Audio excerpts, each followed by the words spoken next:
Ek gesels met Paul Du Plessis vanoggend. Goeiemôre Paul. Dit was baie lekker om jou te hê van Paul Du Plessis, prokureurs, terwyl ek nou nog hier deur die vrae blaai. Paul, vertel ons 'n bietjie van Paul Du Plessis, prokureurs. Man, ons is gestig in 2008.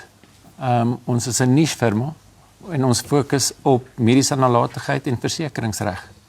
Nou, jy sê 'n mediese nalatigheid en Pieter het ook nou vanaand gepraat. Wat presies is mediese nalatigheid en waarvoor eis jy dan nou in so 'n geval? Man, dis as 'n persoon seer kry, so dis persoonlike beserings as gevolg van sorg wat jy ontvang van medisy wat nie op standaard is. Dis 'n redelike standaard, dis nie te hoog, te laag, dis net redelike standaard wat nie gehandhaaf word nie. En ek neem aan dis sekerlik nogal 'n algemene ding, maar hoe weet ek nou as ek 'n moontlike eis het, Paul? As jou uitkoms nie na verwagting is nie, daar's sekere goed wat voor die hand liggend is, soos byvoorbeeld jy gaan in vir 'n klein operasietjie hierso aan jou sy en jy verloor 'n been en glo my, dit gebeur. Ek het al 'n paar sake wat so is. Maar andersins 'n klein operasietjie wat heeltemal skeef loop of iemand gaan in om tandartswerk te kry en sterf op die tafel, sulke goed.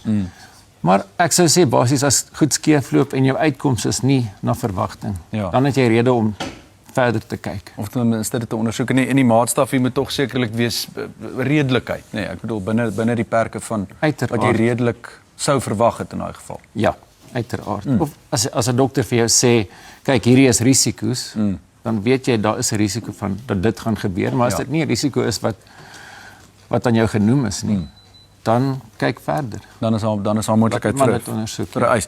Goed. Mediese nalatigheid, daar's negatiewe mediaberigte altyd hier rondom. Wat is jou reaksie daarop?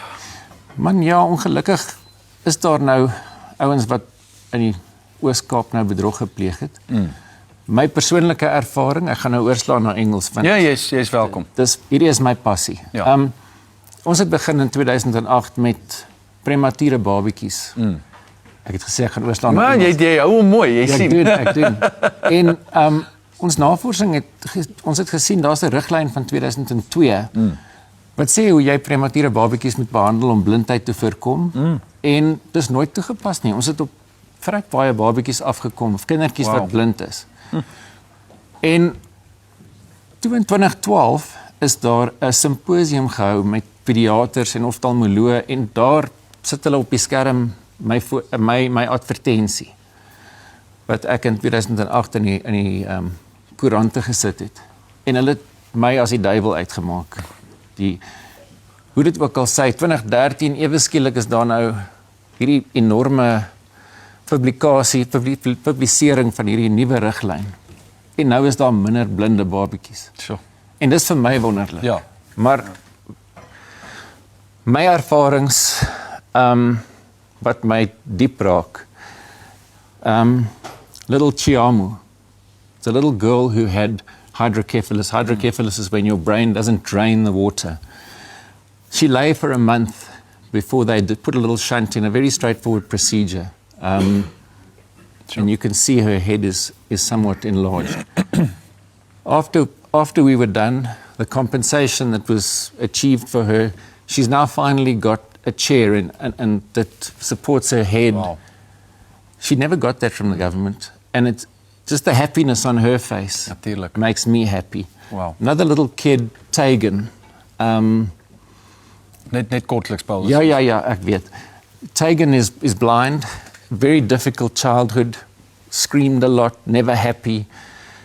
Compensation, wonderful little school, helpers. And the photo tells 100 stories. And if I can just finish with Megan. Megan is an amazing young woman. Blind, went to a couple of blind schools, and her parents and the case manager pushed, got her into a mainstream school. Wow. This is a young girl who's flying. She wants to go parachuting, but you can see on the photograph, the world is her oyster.